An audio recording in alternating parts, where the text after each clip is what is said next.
The title of the story is Trios Forever and then Two Bullies.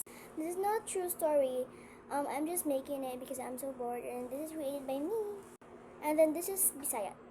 If you don't understand Bisaya, just scroll down. Okay? Acting starts now. Ahan, si siya o si kuan, si Princess. Uy, naara. Uy, may unta dili mo makita sa katong duha ka bully na mo. Hoy guys, sorry late kay ko. Uy, nana si Britney. Okay na Britney, uy tara dun sa cafe, may unta dili na to makitaan si no, si Ashley o si si ano ba nga din sa usa? Katong usa niya permanent kuyog. Si si Emma. Si Emma di ito. Sige na, dun sa cafe. Ay sa guys, kay nang nawag guys. Sige lang say siya, take your time. Nandun sa miha, magpahuwat namin ni Princess. Sige, Britney, kuan. Princess. Saan yung nawag? Hello? Maana kami sa cafe. Kuyog na ko mga friends, ma. Si Britney o si Princess. Ma, wala na mi ma, balong na mi ma. Ma, nalang mi sa sa 7-Eleven.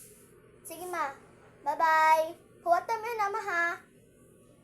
Gusto ng imnon na, kagana na kanang, ano may mga menu ha ma.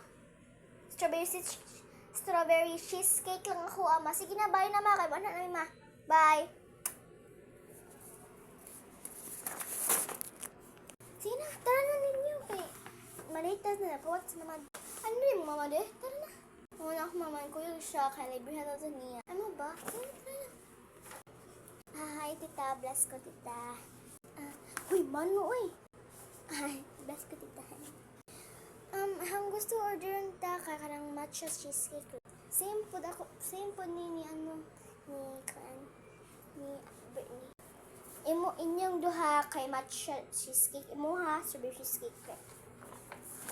Duha na ka matcha cheesecake. Pagkatapos, usa ka strawberry cheesecake. And then, namin ko ng matcha ice cream. Matcha ice cream na, ma'am. Sige ka na lang, matcha ice cream usapod. Dila tanan, 230. Sige. Hello, 230. Na, sukli. Keep the change. Tara na. Wait for part 2.